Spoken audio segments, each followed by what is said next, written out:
और शिक्षित करो। ये जितने आप जिन्हें आप शिक्षित कह रहे हो ना, ये शिक्षित नहीं है, ये तो पढ़े लिखे हैं। ये लोग वो पढ़ करके आए हैं जो किताबों में लिख दिया, और जो किताबें लिखी गई हैं वो तो मनुवादी लोगों ने लिखी हैं। आप ये बताओ, किताबों में भगत सिंह मिल जाएगा, उधम सिंह नहीं मिलता। आपको किताबों में राष्ट्रपिता गांधी मिल जाएंगे, राष्ट्रपिता ज्योतिबा फूले नहीं मिलते। आपको जब आप पढ़ोगी तो उसमें आपको रानी लक्ष्मीबाई मिल जाएगी, लेकिन झलकारी बाई मिलेगी नहीं। तो इसका मतलब क्या हुआ, जो हमारे समाज के महापुरुषों की विचारधारा थी वो पुस्तकों में उपस्थित नहीं है। और वो जो पुस्तकें हैं, जो पुस्तकें लिखी गई हैं, वो मनुवादी लोगों के द्वारा लिखी गई हैं। तो ऐसे में जो हमारे लोग हैं वो शिक्षित नहीं है, वो पढ़े लिखे हैं। पढ़े लिखे कुछ इस कदर हैं, इतने पागल हैं। देखो क्या लिखा और इन्होंने क्या पढ़ा। पढ़े लिखों की बात बताता हूं, जो मूर्ख पागल पाखंडी। किताबों में लिखा कि एक राजा थे, उनका नाम था राजा जनक। राजा जनक के यहाँ कोई भी संतान नहीं थी, तो राजा जनक को ऋषियों ने कहा कि अगर राजा रानी मिलके दोनों हल चलाएंगे तो इन्हें संतान की उत्पत्ति हो जाएगी। तो इन पढ़े लिखे से पूछो कि हल चलाने से संतान उत्पत्ति होती है कभी? उन्होंने मान लिया नहीं, ये ठीक बात है, एकदम सही कह रहे हैं। और राजा रानी हल चलाने लगे। अब वो हल चला रहे थे, हल चलाते चलाते वो हल एक जगह अटक गया। बड़ा जोर लगाया, हटा ही नहीं। फिर वहां गड्ढा खोदा तो देखा कि उसमें एक मटका निकला, घड़ा। अब घड़ा निकाला तो देखा घड़े में कन्या भी है। अब घड़े को फोड़ के कन्या निकाल ली और उस कन्या का नाम रखा गया सीता। और जितने भी ये पाखंडी पढ़े लिखे घूम रहे हैं, इन सब लोगों ने स्वीकार कर लिया। लेकिन मैं तो पागल हूं ना, मेरी बुद्धि में नहीं आया। मैं अपने आप से सवाल पूछ रहा हूं कि बच्चे अब खुदाई में निकलेंगे? बच्चे ना हो गए, ये हड़प्पा संस्कृति के खुदाई में निकलने वाली चीजें हो गई। बच्चा ना हो गया आलू हो गया, बच्चा ना हो गया मूली हो गया, जो खुदाई में निकल रहा है। इतनी मूर्खता, इतना पागलपन। ऐसे ही ये वो है जो इन्होंने लिख दिया और हम लोगों ने पढ़ लिया। ये बाकायदा लिखी हुई है किताबों में, इन मूर्खों ने लिखी है। एक कहानी और लिखी इन्होंने। एक ऋषि हुआ करता था, उसका नाम था ऋषि दुर्वासा।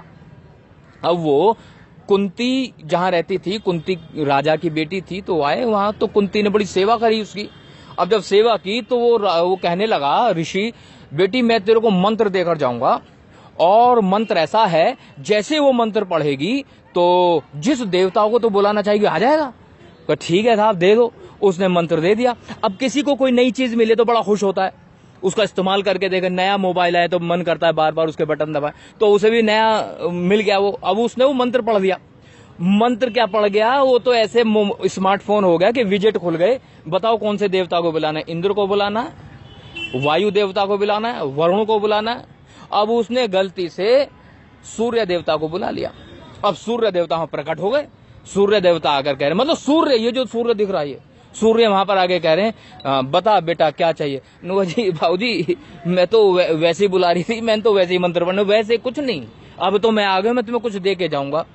कहूँ देखो साहब, दे के क्या जाओगे, मुझे तो माफी कर दो, गलती हो गई मुझसे। कि नहीं मैं तुझे पुत्र दे करके जाऊंगा। ओ भैया, ओ भाऊजी मेरी तो शादी भी नहीं हुई, तो मुझे पुत्र तो क्या कैसे? अरे इंतजाम सब हो जाएगा।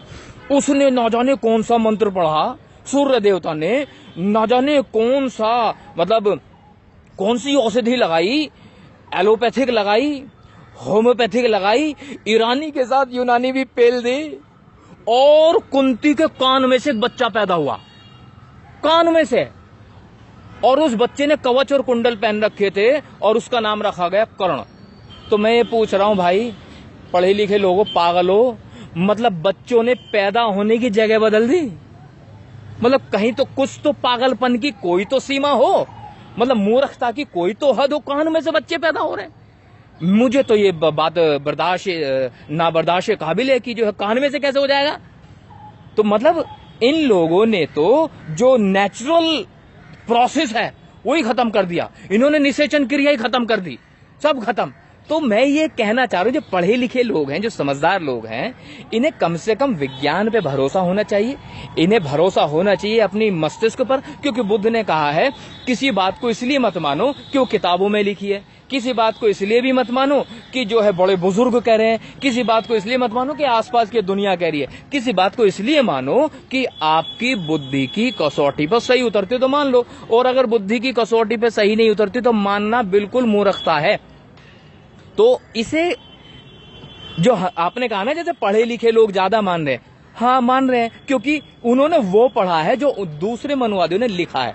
तो मैं ये कहना चाह रहा हूं, जिस दिन हमारे देश में महात्मा ज्योतिबा फूले को पढ़ाया जाएगा, भगवान गौतम बुद्ध को पढ़ाया जाएगा, माता सावित्रीबाई फूले को पढ़ाया जाएगा, पेरियार ईवी रामास्वामी नायकर को पढ़ाया जाएगा, सरदार उधम सिंह को पढ़ाया जाएगा और बाबा साहब को पढ़ाया जाएगा, संत शिरोमणि कबीरदास को पढ़ाया जाएगा, संत शिरोमणि रविदास को पढ़ाया जाएगा, संत शिरोमणि तुकाराम को पढ़ाया जाएगा, संत गाड़गे को पढ़ाया जाएगा, तब कहीं जाकर के इस समाज में परिवर्तन की आप उम्मीद कर सकते हो। क्योंकि अभी जो पढ़ा लिखा समाज है केवल वही पढ़ रहा है जो लिखा गया है।